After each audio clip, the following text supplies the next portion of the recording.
Rise and shine. Welcome back to the show, and if you're just tuning in, a very good morning to you and welcome to Monday's edition of Rise and Shine. And as you know, Mondays are medical Mondays here at Rise and Shine, and even today we have an important guest with us, a doctor, to talk about a very important, a timely issue that we are all struggling with right now. Because if you look at even you who are just tuning in might be having a runny nose right now, or having a bit of cough and cold with you right now. A lot of us are affected. It's coming with the rain and the climate as well, but we are here to give you an idea of what you can do and what exactly these conditions are about. I think a lot of us are affected with influenza, so we have a specialist to talk about this subject. With us we have Dr. Priyanka Jayawardena, consultant physician. Good morning to you, doctor. Good morning. So doctor, we'll start off the discussion about what exactly is influenza and how can it actually lead to viral pneumonia? Okay. The influenza is a viral infection. We get various subtypes of influenza like influenza A, B and C. There are lots of other subtypes like H1N1, H2N3. Those are the subtypes of influenza A, which is common in Sri Lanka. And we do have influenza B also common these days.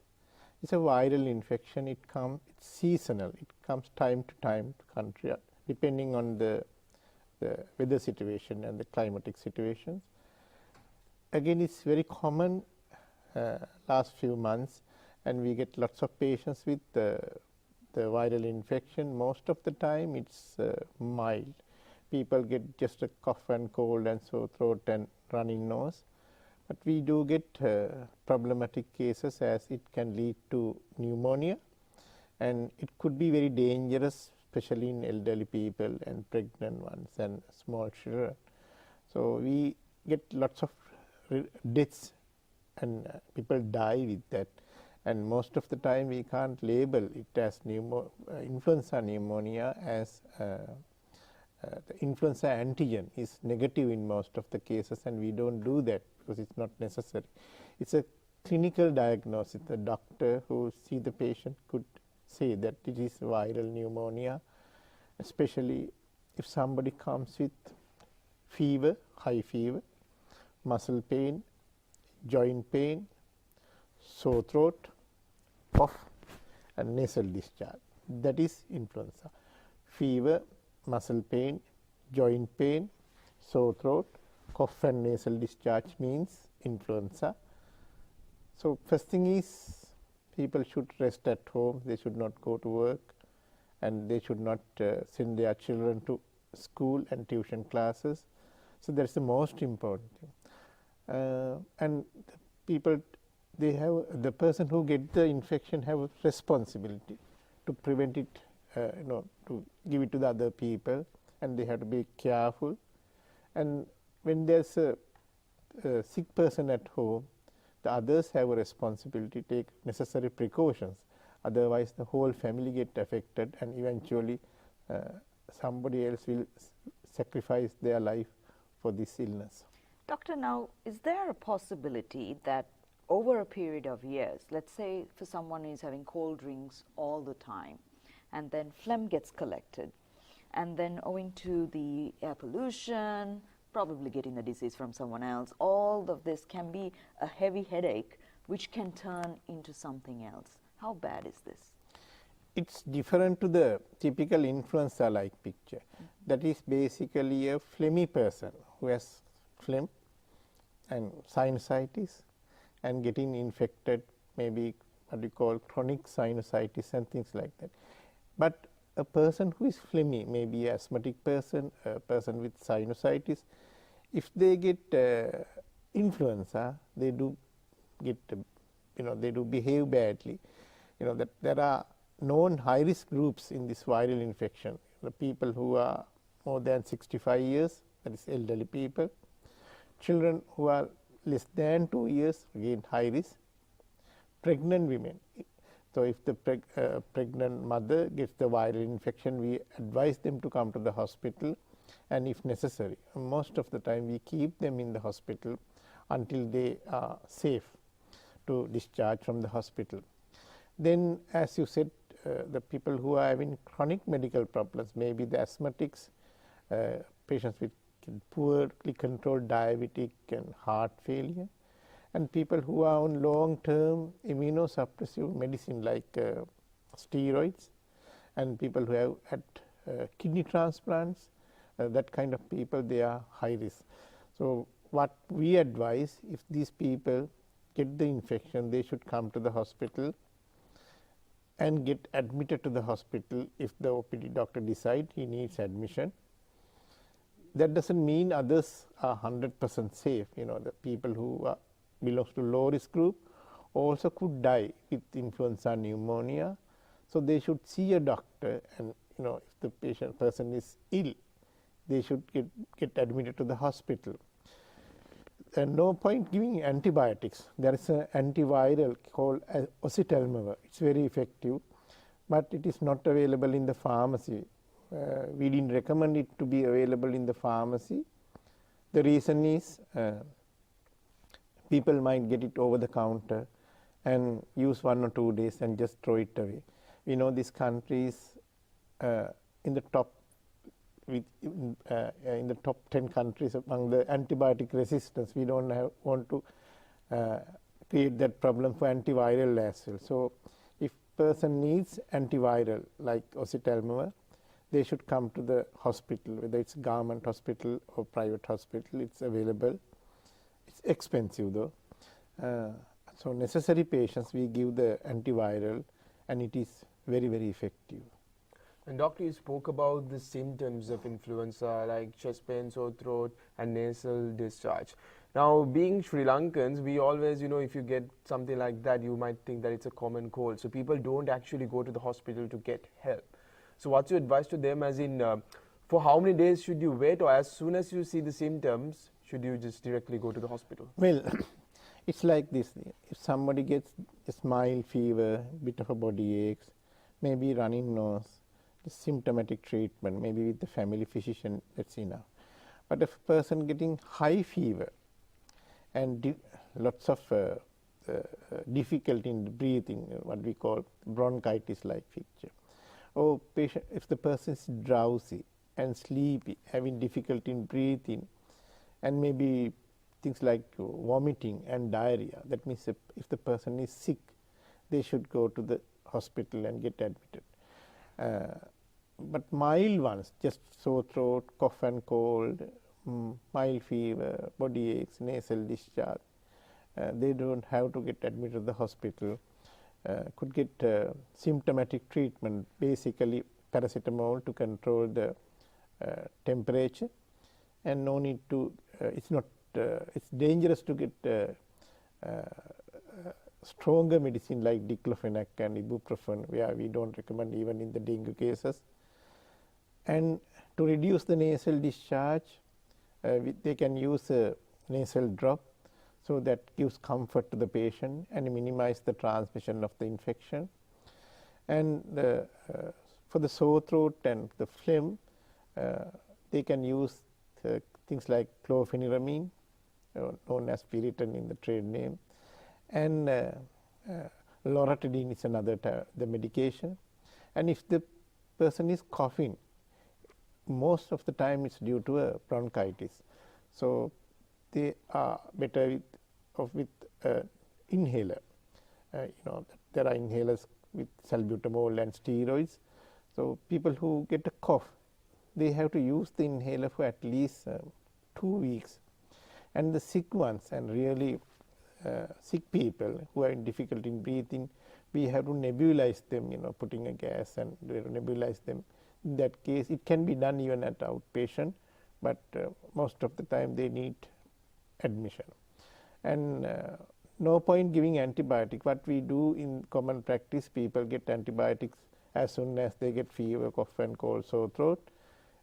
99% time it's viral, so antibiotic no use, and it do harm to the patient, because you know, with certain antibiotics they can't eat and drink, and you know, they knock off the appetite. And when you use antibiotics unnecessarily, people develop resistance to the bacteria, so it do harm to the person. Important thing is when they get the infection, it takes little time to recover. Some people it take 1 or 2 weeks. The getting the infection, influenza like thing, the incubation period, if somebody gets virus to the body, within 3-4 days they get the symptoms, and it takes at least 7 days to recover from the acute illness. But it takes another 2 weeks to get cured, 2 weeks, sometimes in nearly 1 month for the elderly people. They will be coughing for 1 month and having lots of body aches as if they were hammered by police. And so we have to advise them, those are the symptoms, and especially if they are coughing, don't go to a doctor and getting antibiotic time to time. Some people comes to us, they have taken antibiotics maybe a month, different type of antibiotics just to subside the cough. It is no use and it's harm. It's only doing a harm. There's no bacteria most of the time, and what they need basically inhalers to suppress the cough, maybe a steroid. But when they use steroid, they have to be careful if the person is having diabetes. With the steroid, the diabetic condition could get worse. So if a person with diabetes getting a steroid, then they have to increase their medication for diabetes for that short period. Doctor, I want to talk about stages in pneumonia. There are the preliminary stages where sometimes if we are asked to take a report, it says to avoid these kind of foods, these kind of intakes, that it could be harmless. It depends from person to person. And then it would be that you might have pneumonia stage 1, 2, 3. How bad is this? How are we looking at in the Sri Lankan context of people? If a person is having fever, muscle pain, joint pain, sore throat, cough, and nasal discharge and wheezing-like thing, it is influenza. And but if somebody asks for investigation, the full blood count is useful, and the white cell count will be very low, like dengue, and the platelet count could be low, like in dengue. And in dengue fever, you get very low platelets. Influenza do get very low platelet, like maybe very low. It can go to very low levels, but it's different to the clinical presentation is different to the dengue. And like dengue, NS1 antigen, influenza also there's antigen where we can check with either from the throat swab or from the nasal swab, but the sensitivity is very low. Maybe if we get 100 patient with influenza, when you do the test, it's only positive in 20% of cases. So 80% people, they have influenza, but the test is negative. That's why people say the test is negative and I don't have influenza, which is wrong. It's like in dengue fever, because again in dengue only 30% of the people with dengue, the antigen is positive. So again the same thing, both conditions, influenza and dengue, the antigen is positive in very small percentage of patients. So we can't rely on that. It's mainly what's the clinical presentation is the most important thing. Other thing, as you asked about the investigation, we do a test called C-reactive protein. It's a indicator of a severity of infection. We should not forget, though we talk about this viral pneumonia, other pneumonias also could come with the kind of similar presentation, especially bacterial pneumonias and things like leptospirosis, what we call rat fever. The other infections also common in people get that kind of infection, especially bacterial infections. So we tend to do a blood test called C-reactive protein. If the CRP is high, that is usually not influenza, not a viral infection. The C-reactive protein, the normal value is 5. In viral infections like dengue and influenza, the C-reactive protein value will not go high. It will be 10, 15, 20, maybe 25. But in bacterial infections, it will be very high, 80s, 90s, 100s, or somewhere like that. So full blood count, C-reactive protein, influenza antigen, we don't recommend it because expensive, and we think it's a waste of money. And doctor, you spoke about antibiotics. So most Sri Lankans are very used to antibiotics, right? No matter what disease they get, they think, okay, we can just go to the farms and get some antibiotics. Related to that, I think when people get colds and coughs, they use a lot of antihistamines as well. I think a lot of people are addicted to antihistamines, especially after few sneezes. They try to get antihistamines. Is it okay to take antihistamines regularly, or does that have hazardous consequences? Well, comparing to the antibiotic, antihistamines are okay, but they should not take continuously, maybe 1 week, maybe maximum 10 days, or maybe 2 weeks, not more than that. So it gives some kind of a relief to the patient, that the secretions like nasal congestion, cough and cold and phlegm will be released with antihistamines. But antibiotics are no use, and it does more harm to the patient. And the important thing is people should know how to prevent, how it goes from a person to another person. If somebody is sick with influenza or viral infection or viral pneumonia, how another person get it, there are 3 ways. First thing is when somebody cough and sneeze, these droplets can go to another person. Usually the distance from one person to the next person, the droplets transmit is 1 meter. So if I cough from this place, and that a meter away, like this kind of distance is enough, and if the droplet comes to your face or nose or eyes, then you could get the infection. So what I should do if I am sick, I should wear a face mask, just a simple surgical face mask, and whenever I cough or sneeze, I should close my mouth, and when I should not minimize touching my nose, mouth and eyes, because those are the places where the virus comes out. So if I touch the nose or eyes or mouth and touch some places, maybe in the home environment, if I touch my nose and open the main door, and the next person going and touching the same place, and when he touch his nose or eyes, that he could get the infection. So I should wear a face mask, and I should minimize. I should wear hand when I cough and sneeze.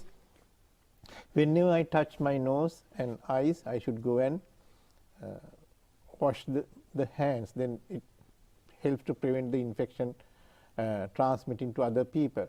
People who attend to the sick person also should wear a mask, just a simple surgical mask. And whenever they attend to the sick person, they should wash their hands, especially when the kids are affected at home. The kids recover very fast, but when the adults, especially the elderly, when the grandma or grandfather, if the grandmother or grandfather get the infection from the kids, they do badly. So whenever they attend to the kids, they should wear a face mask and wash their hands. And the things like the stuff used by the sick person, maybe clothes and bed linen and maybe tissues, should be properly disposed, without touching. And when you dispose those things, people could wear a gloves. Then you can avoid the infection. So if you take those measures, like what we call the prevent droplets, that we call good respiratory hygiene, and if you use if you wash the hands properly, the hand washing, and with the proper disposal of infected stuff like the clothes and maybe waste papers and things like that, people could prevent the infection. When people come to the hospital, the staff usually we don't get that infection because we follow those guidelines. So we don't have to have unnecessary fear about it. If you are careful and if you do the proper thing, then you will be safe, though somebody has an infection at home. But doctor, just to add to that, with our busy lifestyles today, officers in corporate offices, they don't allow to take leave.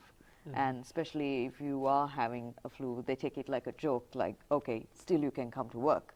But they don't tend to understand that you're under the air condition and you're trying to spread the disease among all your colleagues, even by wearing a mask. Sometimes coughing can be very irritating, but they still tend to balance it out. What kind of advice can you give them? Yeah, I think we should not misuse that saying, I can't come to work, Yeah. I'm having cough and cold. But if the person is really sick with high fever and lots of cough and sneezing, then that means he's going to infect the other people, and they have a responsibility to report sick to the office, and that they also should understand. Otherwise, the whole office will get the symptoms, and that they won't be able to come to work. But there is a other way to prevent it getting infection is the vaccine. That's a vaccine available in the country. Usually it comes around March, because I told you it's a seasonal thing. So we import the vaccine in the early part of the year, like February, March, and it very limited amount of vaccine comes to the country. But people who have high risk for the influenza, like people who have asthma and chronic lung diseases, kidney transplant, and elderly people, and I think it's safer to get the vaccine. It's around 2,000, 3,000 People rupees. who are constantly prone to have the flu Yeah. would probably be best to get it. Yeah, another thing, the pregnant ones. So we don't give it in the first trimester. That's first 12 weeks. After that, it's safe, and usually it's a IM. It goes into the muscle, and it takes 2 weeks to act. So no point getting a vaccine when the home people get the sickness, because it takes time to act, and the vaccine acts only 1 year. So if you are a person who are prone to influenza every year, they have to get vaccine. Healthcare personnel like us, we take the vaccine every year, and it's very safe vaccine, and it covers all the types of influenza like A, H1N1, H2N3, and influenza B, and not much of side effects. So we recommend it. Okay. Thank you, Doctor. Thank you for joining us on our show and educating us on this very important subject, which is very common. Dr. Priyanka Jayawardena, we'll be having you back for sure to get more insights on this subject, but thanks for the moment. Thank you very much. I say this with a lot of love because I spread the disease to my entire office, and that's why I questioned on that. But if you are down with the flu, and if you are coming for a cold, might I suggest take a break or wear a mask, take all precautionary measures so that you don't share that love with someone else.